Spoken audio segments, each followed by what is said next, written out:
साथियों नमस्कार, मैं हूं रामबाबू पटेल तेलसिर। हारमोनियम सीखने की शुरुआत हम जीरो से कर रहे हैं। आज तक आपने हारमोनियम पर हाथ भी ना रखा हो तब भी आप बहुत आसान तरीके से हारमोनियम सीख जाएंगे। आप लगातार हमें फॉलो कीजिए, प्रतिदिन वीडियो देखिए और उसकी प्रैक्टिस कीजिए। देखिए, बहुत ही जल्द आप हारमोनियम के मास्टर बन जाएंगे।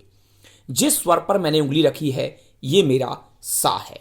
इस स्वर को मैंने अपना आधार स्वर बनाया है। 12 स्वर होते हैं, यही का यही स्वर 13वें नंबर पर आ जाएगा। आप किसी भी स्वर को अपना सा बना सकते हैं। आप यहां से बनाएं, जैसे अभी हम यहां से बना रहे हैं, आप यहां से भी बना सकते हैं। यहां से बनाएंगे तो आपका 13वां स्वर यहां जाके होगा। आप यहां से बनाएंगे तो 13वां स्वर यहां जाके होगा। इसके बीच में आपको 12 स्वर मिलेंगे।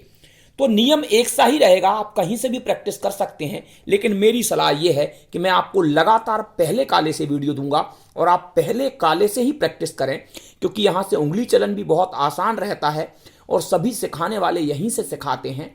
आपका स्केल, गायकी आपको सब समझ में आ जाएगी। आप एक ही स्वर पर अपना ध्यान केंद्रित करें, पहले काले पर, क्योंकि एक है साध है सब सद है, सब साध है सब जाए। एक ही को साध लीजिए, आप हारमोनियम बजाना सीख जाएंगे। आपको इस स्वर पर ध्यान केंद्रित करना है। हारमोनियम सीखने की 3 प्रोसेस होती हैं। सबसे पहली प्रोसेस होती है उंगली चलन। दूसरी प्रोसेस होती है जिस स्वर पर आपने उंगली रखी उस स्वर से जो आवाज आएगी उस आवाज को आपको बहुत ध्यान से सुनना है। इसलिए बार बार आपसे कह दिया जाता है कि उस स्वर से अपनी आवाज मिलाइए। अगर आप नहीं बोलना चाहते तो मत बोलिए, लेकिन मौन रहकर बार बार मस्तिष्क पर उस ध्वनि को पहुंचाइए कि वो ध्वनि कैसे आ रही है। मन ही मन में उस ध्वनि के साथ अपनी आवाज मिला सकते हैं। मन ही मन में मिलाएं या गुनगुना कर मिलाएं, इस तरीके से, या फिर स्पष्ट रूप से मिलाएं, कोई भी तरीका अपनाएं, लेकिन इस ध्वनि को आपको सुनना होता है। ये दूसरी प्रोसेस होती है। तीसरी प्रोसेस ही सबसे महत्वपूर्ण है। दिमाग को उस ध्वनि की आवाज को बार बार सुनाइए। इसलिए हम अलंकार पलटे करते हैं, क्योंकि बार बार दिमाग उस ध्वनि को सुनता है तो वो ध्वनि रजिस्टर्ड हो जाती है। आपको उस ध्वनि की पहचान होने लगती है कि ये ध्वनि अमुक ध्वनि है। हम इनके नाम भले ही दे देते हैं सारे गामा पाधा नीसा, लेकिन केवल नाम इसलिए हैं क्योंकि मैं जब आपसे कहूंगा कि आप रे पर उंगली रखिए तो आप रे पर उंगली रख देंगे। अगर इनके कोई नामकरण नहीं करेंगे तो हम आपको सिखाएंगे कैसे। इसलिए हिंदुस्तानी शास्त्रीय संगीत पद्धति में इनका नामकरण कर दिया गया है। इन स्वरों की ऊंचाइयों पर आपको ध्यान देना है, इनकी आवाज पर ध्यान देना है। ये एक सप्तक है, ये सा है, यहां से पुनः यही सा आ जाएगा तो एक सप्तक कंप्लीट हो जाएगा। यही के यही स्वर आपको ऊपर भी दिखाई देंगे और यही के यही स्वर आपको नीचे भी दिखाई देंगे। आपको केवल मध्य सप्तक में अभी प्रैक्टिस करना है, नहीं तो आप भ्रमित हो जाएंगे। ये सा, ये कोमल रे है। हर स्वर 2-2 के जोड़े में आपको मिलेगा। सा, ये अचल स्वर है। अचल स्वर का मतलब ये है इस स्वर के 2 रूप नहीं होंगे। ना ये स्वर ऊपर की ओर जाएगा ना नीचे की ओर जाएगा, अपनी जगह पर अचल रहेगा। सा, 2 रे रहेंगे, एक रे नीचे की ओर और एक रे ऊपर की ओर। नीचे रे जिसकी आवाज रहेगी वो कोमल रे, और जो उससे चढ़ी हुई आवाज का रे रहेगा वो शुद्ध रे। ये कोमल रे, शुद्ध रे। फिर 2 गा मिलेंगे आपको सामने, यहां पर दिख ही रहा है। गा कोमल रहेगा, रे कोमल रहेगा, धा कोमल रहेगा, नी कोमल रहेगा। जो कोमल स्वर है उसके नीचे आड़ी डंडी बना दी जाती है। यह पहचान होती है कि यह कोमल स्वर है। कोमल गा, इससे ऊपर रहेगा शुद्ध गा। दोनों ही पास में रहेंगे। कोमल गा, इससे चढ़ी आवाज, शुद्ध गा। मां, शुद्ध मां, जिसको हम कोमल मां भी कह सकते हैं, क्योंकि कोमल स्वर पहले रहता है और चढ़ा हुआ स्वर ये तीव्र मां, लेकिन शुद्ध स्वर इसको माना गया है। ये दोनों स्वर अचल हैं। सा पा, सा पा, ये दोनों स्वर अचल हैं क्योंकि इनकी आवाज कभी भी ऊपर नीचे नहीं होती है। 2 रूप इनके नहीं होते हैं। और इन दोनों स्वरों के साउंड को आप ध्यान से सुन रहे होंगे। ये हार्मोनिक साउंड है। सा और पा की ध्वनि, यानी ये संवाद सबसे महत्वपूर्ण संवाद माना जाता है। सा पा और सा पर ही आप पूरी गायकी कर सकते हैं। वैष्णव जन तो तेणे कहिए जी, पीर पराई जानी रे, पर दुखे उपकार करे जो, पर दुखे उपकार करे जो, मन अभिमान ना आनी रे। तो आप इन तीनों स्वरों पर भी गा सकते हैं। सा पा सा इसको कहते हैं। ये सा पा सा की गायकी कहलाती है। तो आपको 12 स्वरों को सबसे पहले समझना है। सा कोमल रे, शुद्ध रे, कोमल गा, शुद्ध गा, मा यानी शुद्ध मा, तीव्र मा, पा, कोमल धा, शुद्ध धा, कोमल नी, शुद्ध नी, और यही स्वर फिर से आ गया सा।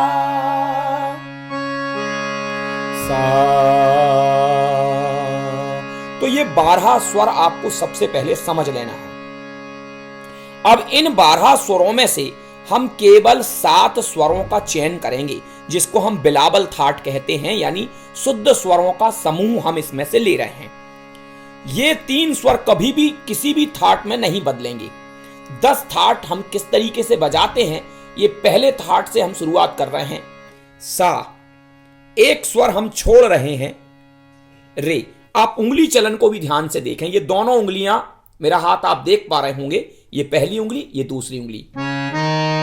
बार बार इसको करिए। सा रे रे सा, ये आरोह कहलाता है, स्वरों में आगे की ओर बढ़ना। सा रे रे सा, बार बार कुछ देर ठहर ठहर कर इन स्वरों पर आवाज लगाइए, या मन ही मन में इस स्वर को सुनिए ध्यान से कि इस ध्वनि में कितना परिवर्तन आ रहा है। सा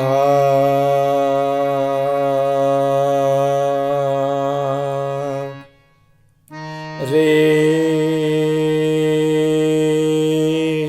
वापस लौटिए। रे सा, बार बार करिए। सा रे रे सा, सा रे रे सा, सा रे रे सा, सा रे रे सा, सा रे रे सा। दोनों उंगलियों को पहचान लीजिए, यही इनकी पोजीशन रहेगी। अब जो तीसरा स्वर है वो शुद्ध गा लेंगे, तो हम कोमल गा को छोड़ देंगे, ये शुद्ध गा है, और अंगूठा उस पोजीशन में रखाएगा। आप इसको ध्यान से देखें। सा रे गा, हाथ आपको उठा उठा के रखना है और हाथ आड़ा तिरछा ना हो। सा रे गा। अब तीनों उंगलियां देखिए आप, मा, पा और धा, तीनों की पोजीशन आप देख लीजिए। यही पोजीशन आरोह में भी रहेगी, अवरोह में भी रहेगी। मा पा धा, बार बार करिए। मा पा धा, मा। थोड़ा रुक रुक कर स्वरों में आवाज लगाइए या ध्यान से सुनिए। मा पा धा। आप वापिस भी यहां से लौट के देखिए, जिसको हम अवरोह कहेंगे। धा पा मा, पोजीशन पहचान लीजिए। मा पा धा, धा पा मा, मा पा धा, धा पा मा, मा पा धा, धा पा मा। ये तीनों स्वरों की पोजीशन, कौन सी उंगलियां आएंगी? ये मा शुद्ध है, ये पा और ये धा शुद्ध है। हमने कोमल धा को छोड़ दिया और तीव्र मा को भी छोड़ दिया। शुद्ध स्वर यहां तक आप पहचान गए। सा सा रे गा मा पा धा, और ये शुद्ध नी, कोमल नी, ये आपका छूट गया। नी, और यही पहली उंगली जो आपने यहां रखी थी, यही तार सप्तक का सा फिर आ गया। सा, और एक सप्तक आपका पूरा हो गया, क्योंकि ये स्वर पहला स्वर था। यही पहला स्वर जो 13वें नंबर पर आ गया। 12 स्वर होते हैं, 12 स्वर कंप्लीट होते से ही पुनरावृत्ति शुरू हो जाती है, पुनः यही स्वर फिर से शुरू हो जाएंगे, तो उनको हम कहेंगे तार सप्तक के स्वर ऊपर की ओर, और नीचे की ओर चलेंगे तो ये कहलाएंगे मंद्र सप्तक के स्वर। यही की यही बटने रहेंगी, बस वो आवाज, इधर की आवाज थोड़ी ऊंची रहेगी और इधर की आवाज इस आवाज से नीची रहेगी। तो बार बार आप हाथ उठा उठाकर इन स्वरों की प्रैक्टिस करें।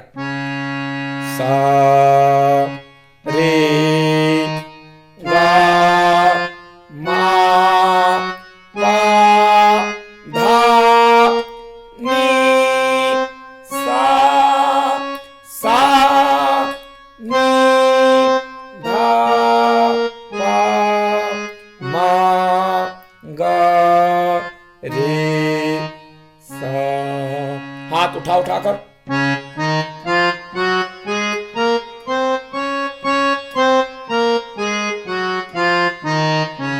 मन में चिंतन करें। सा रे गा मा पा धा नी सा, ऊपर की ओर स्वर चढ़ते जा रहा है, अब स्वर उतरेगा। सा नी धा पा मा गा रे सा।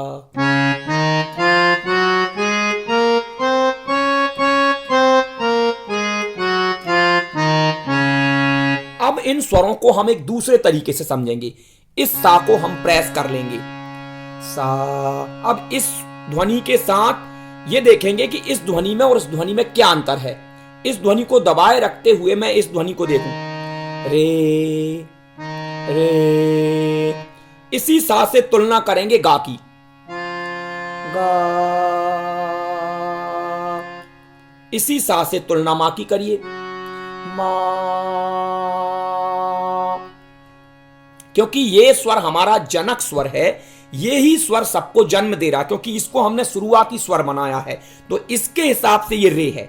आप किसी और स्वर को सा बना लेंगे तो आपके ये रे गा मा धानी सब बदल जाएंगे। ध्यान से देखें, सा रे गा, ध्वनि पर ध्यान केंद्रित करना है आपको। मा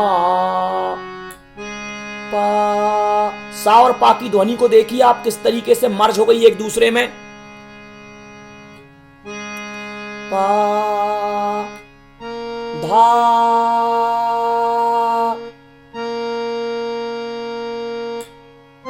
नी सा,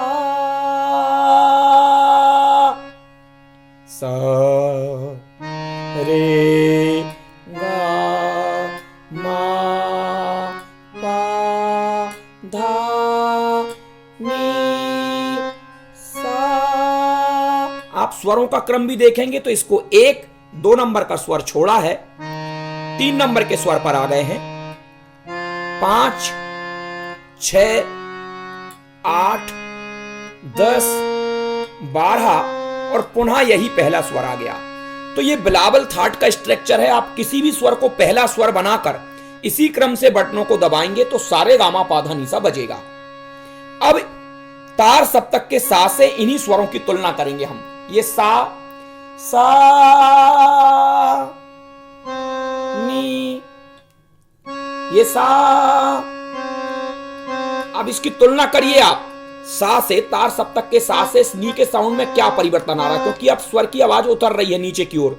अभी चढ़ते हुए गई थी, अब इसकी तुलना में उतर रही है। नी सा नी धा पा मा गा रे सा। आप इन आवाजों को समझिए। सा नी धा मा गा रे सा। तो आप इन स्वरों की आवाज को समझिए। आप इसको दो हिस्सों में बांटिए। एक हिस्सा पातक सा रे गा मा, ये पहला हिस्सा है जिसको हम पूर्वांग कह रहे हैं। तो आप यहां इतने हिस्से को समझें, सा रे गा मा गा रे सा, ये आरोह है। सा रे गा मा, स्वर में ऊपर चढ़ते गए उतरेंगे, मा गा रे सा। इस सा से इतने स्वरों की पहचान करिए, सा रे गा मा। अब मां से पहचान करिए इन स्वरों की, मा गा रे सा। अब पा को आधार बनाइए, पा धा नी सा पा धा नी सा। अब आप लौटिए, यानी हम ये आरोह कर रहे थे, अब अवरोह करेंगे, सा नी धा पा। बार बार इन सातों स्वरों को हमें समझना है। शुद्ध स्वरों की पहचान के लिए हम बार बार कई तरीके के पलटे करते हैं, अलंकार करते हैं, केवल इन स्वरों की आवाजों को हमारे दिमाग में रजिस्टर्ड कराने के लिए। वो आवाज रजिस्टर हो जाए, भले ही आप उसके लिए 10 पलटों में उनको रजिस्टर्ड कर लें अपने दिमाग में, या एक ही पलटे से रजिस्टर्ड कर लें, बस आपको इन स्वरों की ऊंचाइयां समझ में आना चाहिए। इसलिए हम पलटे अलंकार करते हैं, और पलटे अलंकार से ही वो समझ हमें आती है कि स्वर कितना ऊपर है, कितना नीचे है।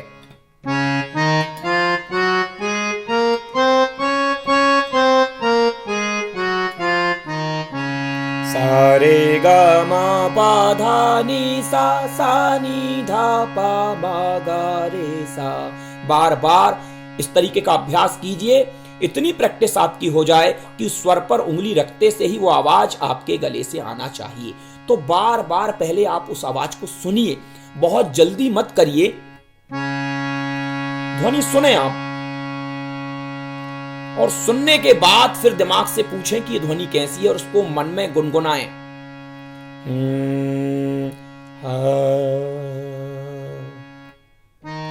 रे गा मा पा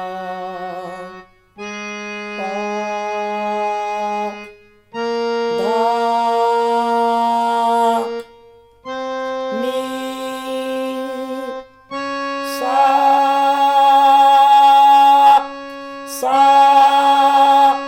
नी धा पा मा गा रे सा।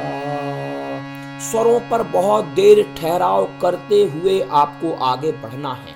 जल्दी जल्दी सारे गामा पाधा नीसा नहीं करना है। कई लोग जल्दी जल्दी करते, सारे गामा पाधा नीसा सा नी धा पा मा गा रे सा, और करते रहते हैं। 2-2 3 साल हो जाते हैं, लेकिन स्वरों की आवाज पर ध्यान नहीं देते हैं, और फिर कहते हैं हमसे हारमोनियम पर मन से फिल्म गीत निकालना नहीं आया। तो स्वर को समझना है। तो साथियों, इस वीडियो में हमने बिलावल थाट को बताया है। तो बिलावल थाट को आप ध्यान से समझिए। ये हमारा पहला वीडियो है। अगर आपने हारमोनियम पर कभी उंगली भी नहीं रखी है, तब भी आप बहुत जल्द हारमोनियम सीख जाएंगे, ये मेरा वादा है। ये पहला वीडियो है, लगातार वीडियो हम इसी क्रम से देने वाले हैं, हारमोनियम 0 से सीखें। तो साथियों, फिर मिलेंगे अगली वीडियो के साथ। तब तक के लिए नमस्कार।